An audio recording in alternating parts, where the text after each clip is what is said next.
Greetings, Dr. Martinelli and ULV classmates. This is a Team 2 presentation for Business 585, Strategies in Change Management. Our topic is theorist John Kotter, who's the author of the book Heart of Change and Kotter's 8-Step Change Model. The focus for the presentation is on Step 8, Make Change Stick. For the agenda, we'll provide coverage of the following: an overview of key theoretical concepts, a summary of our chosen theorist John Kotter. We'll touch on significant leadership and management issues, as well as organizational issues and challenges. We'll discuss Team 2 recommendations, and then we'll conclude with our team's thoughts and insights. My name is Jean Gregory. I'm a Senior Technical Project Manager, and I'll be presenting 4 theoretical concepts for making change stick. First, let me provide some context. Kotter tells us that tradition is a powerful force and that leaps into the future can slide back into the past. As we present our findings for Step 8, we need to acknowledge that traditions play a big part in who we are as people and who we are as an organization.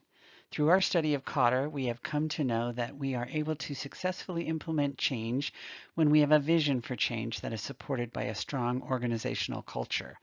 A supportive culture is the foundation for the change that we want to see. Let's explore some of Kotter's theories on how to make change stick.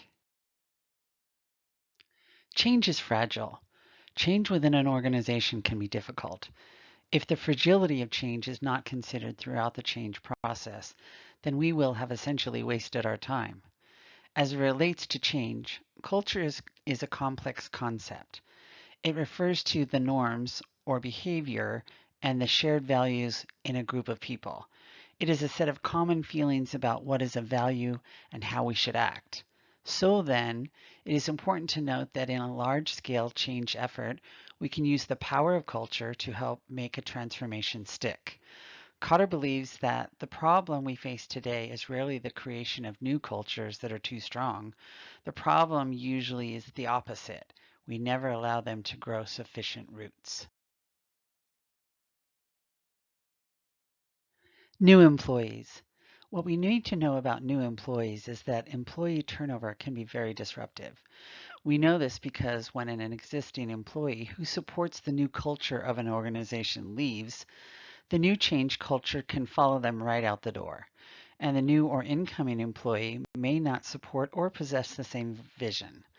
To make this point, Kotter asserts that we are trying to help new people learn the new way we are doing things, and through them, ingraining it deeper into everyday life. What Kotter means here is that continuity of action and success help embed the new behavior deeper into the culture.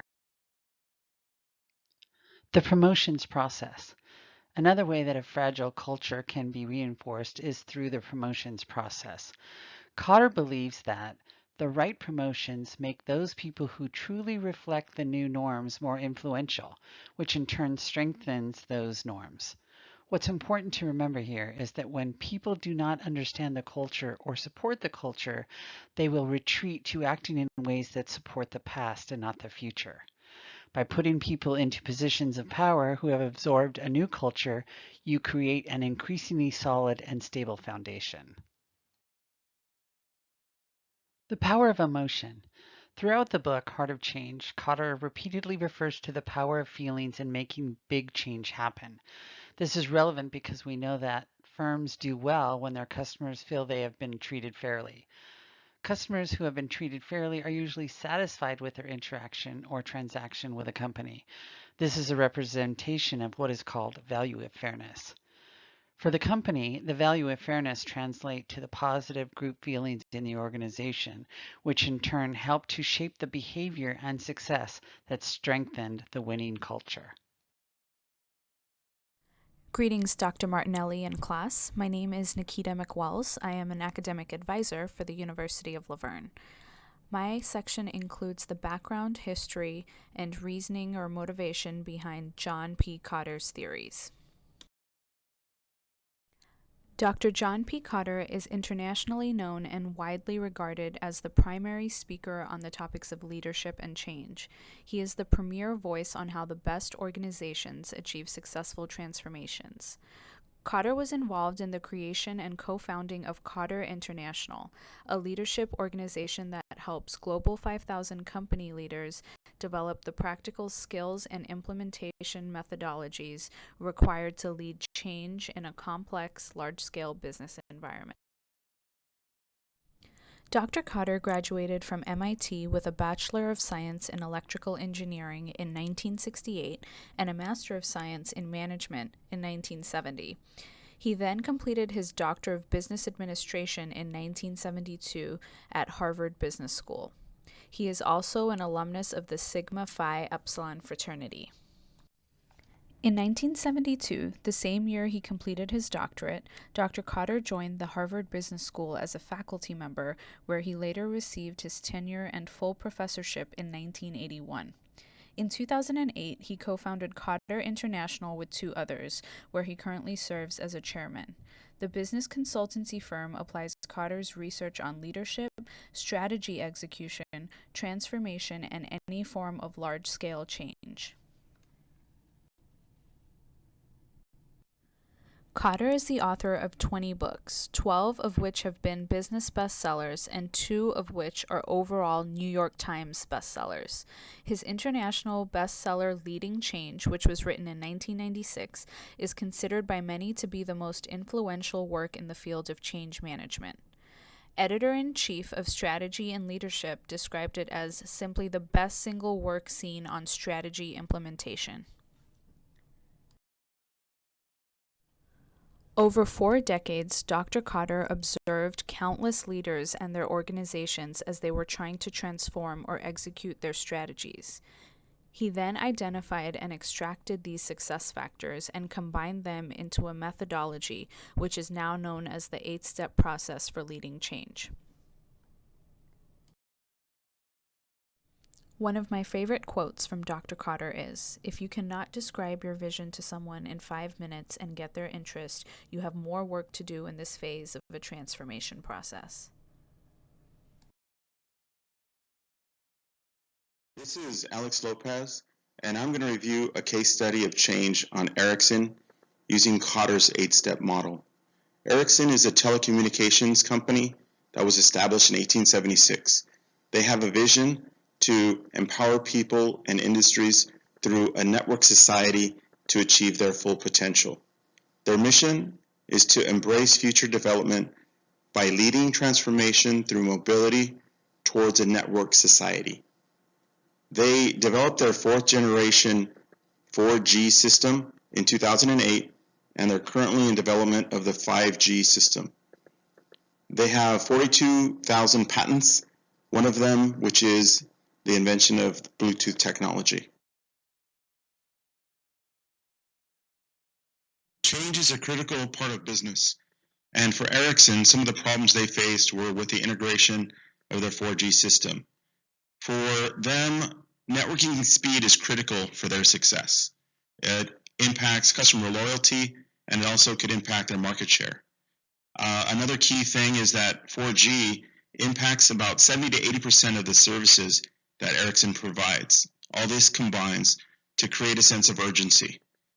As for step number 2, building a guiding team, the importance of 4G for Ericsson started at the top. It starts with the board of directors, senior management, department managers, project managers, and consultants. They all share the same guiding visions and principles. In creating a vision, Ericsson used the company vision as a foundation. They created a clear vision where the leadership staff were able to share this vision with the rest of the employees. They created project teams of 20, which were separated into 2 focus areas. And in communicating for buy-in, they created kickoff meetings at all levels. This raised awareness among all the employees, and it also helped to create enthusiasm, and it also allowed for questions to be answered, and they overcame any concerns and fear by employees. To empower action, Ericsson removed obstacles by creating team-oriented action plans. They developed strategies towards goal attainment, and they created 3-day courses to help develop skills for employees to allow them to be more successful with the integration of the 4G system. And in creating short-term wins, they made goals realistic, which created momentum. This also helped to enhance teamwork, and it urged employees to go above and beyond expectations. Leadership at Ericsson uses continued communication and motivation to keep things moving in a positive direction. They also have change as an embedded part of the culture at Ericsson. This creates an enduring and resilient corporate culture, one that embraces change. Ericsson implements change through clear vision and a leadership that aligns people with motivation, which inspires them to achieve successful organizational change. Hey everyone, my name is Ian Andrews, and I currently hold the position of Field Operations Supervisor within my organization. Now that we have a better understanding of Kotter's 8-step change model and what specifically drives change, I'm going to address some of the leadership and management issues that need to be addressed as you seek to maintain organizational performance throughout the change process. I will also be sharing a few organizational issues and challenges related to Kotter's change theory. The first issue that I would like to highlight is that of declining urgency. If you remember from earlier in the presentation, Kotter's first step talks about the need for a sense of urgency as a foundation to begin driving a successful change effort.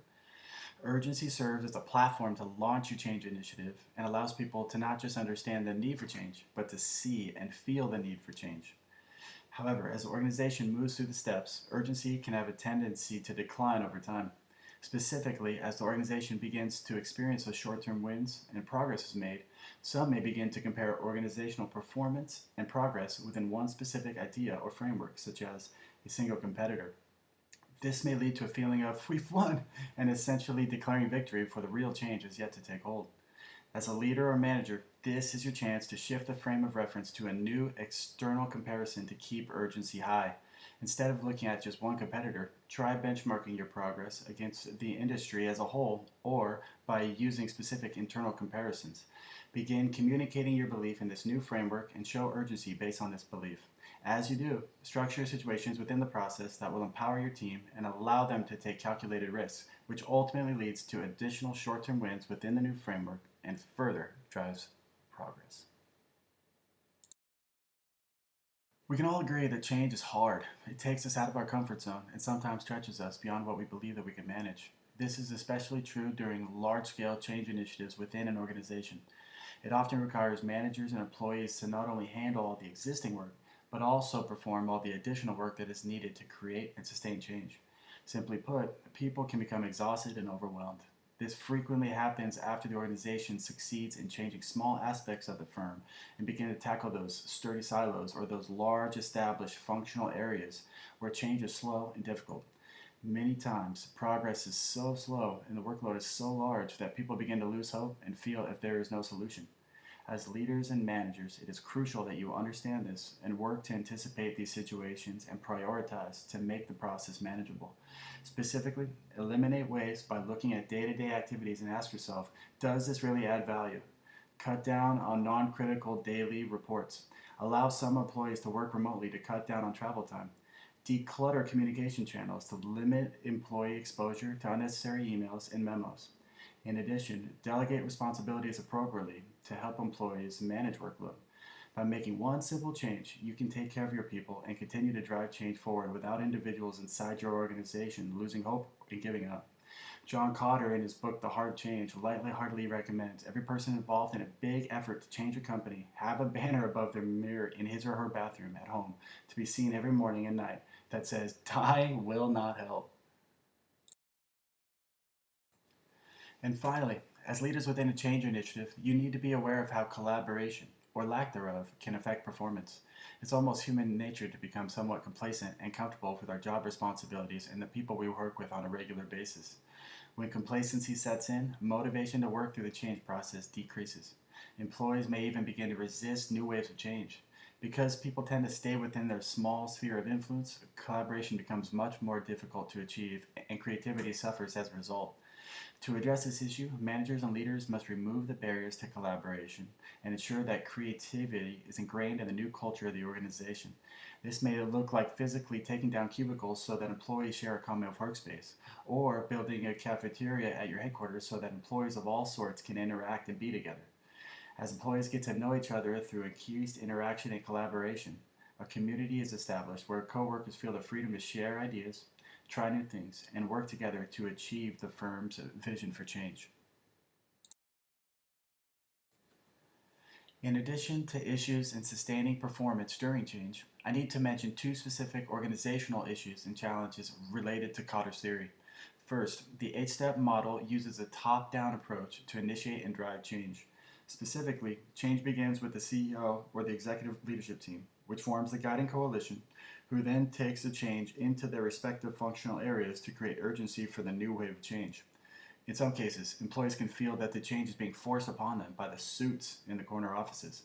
Lower level employees sometimes feel so far removed from where the change is being initiated, they have a hard time buying into the new vision and cannot see the need for a sense of urgency. In my personal experience within my own organization, many field employees feel that top management have no idea what really comes on in the field. This perception breeds mistrust for the very leaders that need to be selling and driving the change from the top.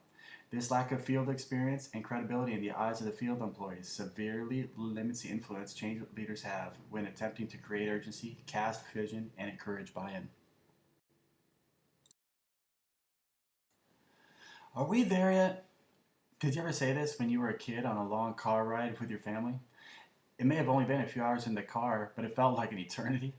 In the same way, employees walking through Kotter's 8 steps can sometimes feel stuck in a change process that never seems to gain traction. Traditionally used for large-scale change within organizations, Kotter's change theory relies on consistently creating urgency and getting short-term wins to keep the fire going.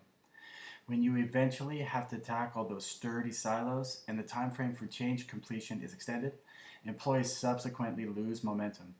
Also, oftentimes certain steps are either ignored or purposely skipped, which can slow the change process considerably.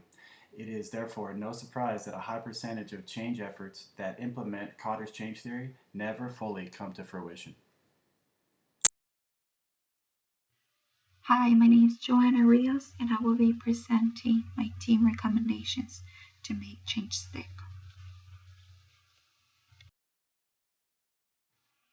According to Kotter, emotion is the heart of change. People change when they are shown the truth because this influences their feelings.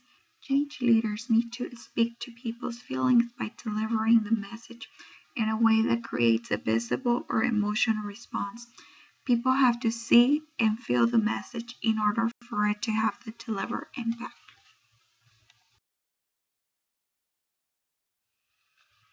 In order for change to be successful, Kotter 8-step change model needs to be effectively implemented. Number 1, develop a sense of urgency. Help others see the need for change by providing them with honest evidence that change is required. Develop scenarios about what could happen if nothing is done to improve the process. This helps to get people thinking and talking about the change. This is a good time to address any concerns or questions people might be having. In order to lead a change, you need to have the right guiding team. People with the right skills, connection, and authority to lead a change. People need to be committed to working with one another to build trust. It is important to create a clear vision for change. Create a vision of the future of what the organization will be like if the new plan is successfully implemented.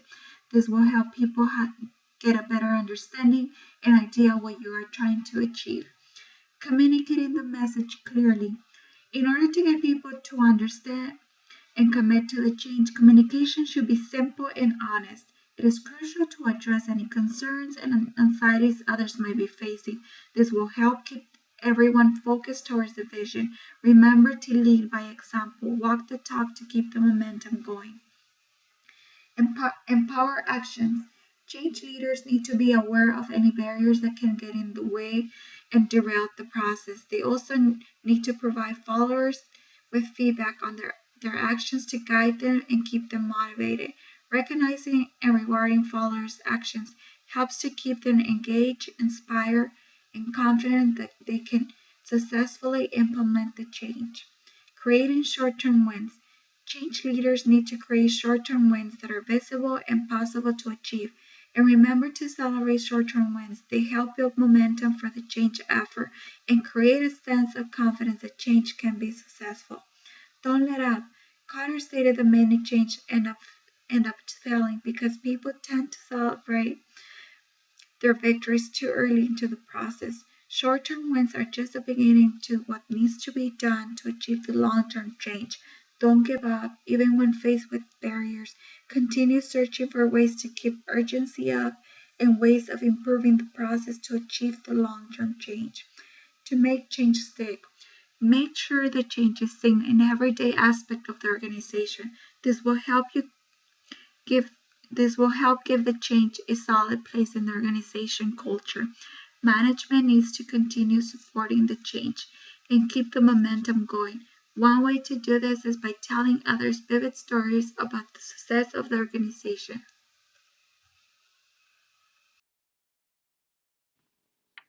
Greetings, Dr. Martinelli and Laverne classmates. My name is Jeremy McWells, and I am the Assistant Director of Admissions for Claremont Graduate University. We are nearing the end of our presentation, so let's take some time to go over some concluding thoughts and insights.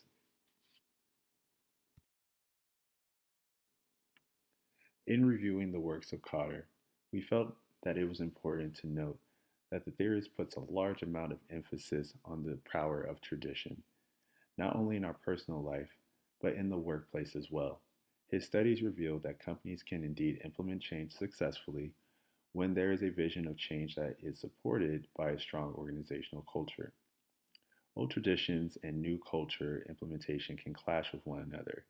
As Gene said previously, change is fragile, and this fragility must be taken into consideration if culture is to change.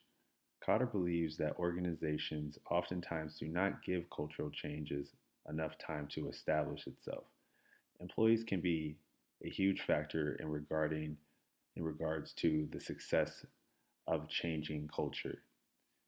When employee turnover takes place in an organization, those who are exiting can potentially disrupt the progression of a changing culture. New hires may come in who may not have the same vision as the team, thus, culture can regress to old traditions. Companies have tools at their disposal to reinforce culture, such as promotion allocation and the value of fairness.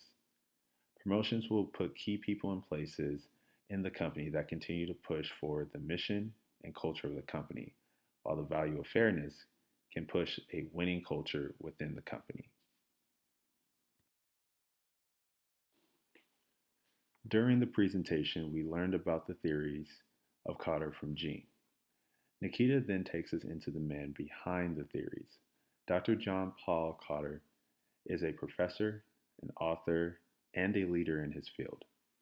In 1970, Kotter graduated from MIT with his MS and eventually completed his DBA in 1972. Kotter was able to join the Harvard School of Business as a faculty member during that same year. Kotter authored 20 books, put out 12 bestsellers, and co-founded Kotter International. Last but certainly not least, he created the 8-step process for leading change.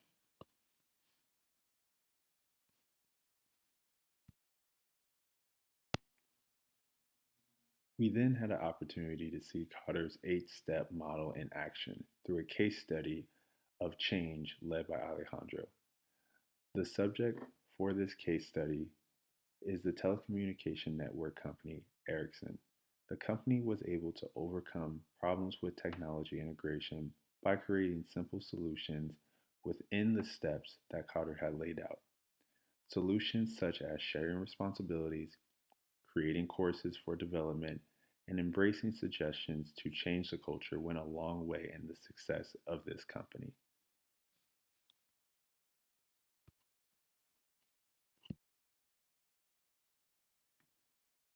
Every company is susceptible to issues that could prevent Kotter's steps from taking place. In this section, Ian covers 3 issues that can affect organizational performance with the solutions to avoid said issues. The issue of declining urgency is met with the solution of shifting the frame of reference within the company. The issue of exhaustion during a period of change can be met with using delegation and communication amongst the team. Lastly, a company that becomes stagnant can look to increase collaboration to inspire creativity in the new culture. Kotter was not just a great theorist, but he also served as a gatekeeper of information to help transform the culture of work environments. In a world where companies are constantly searching for ways to improve, Kotter's work will always be useful in the workplace. I would like to take some time and thank my team for their incredible work. And this now concludes our presentation. Thank you everyone for listening, and please let us know if you have any questions or concerns.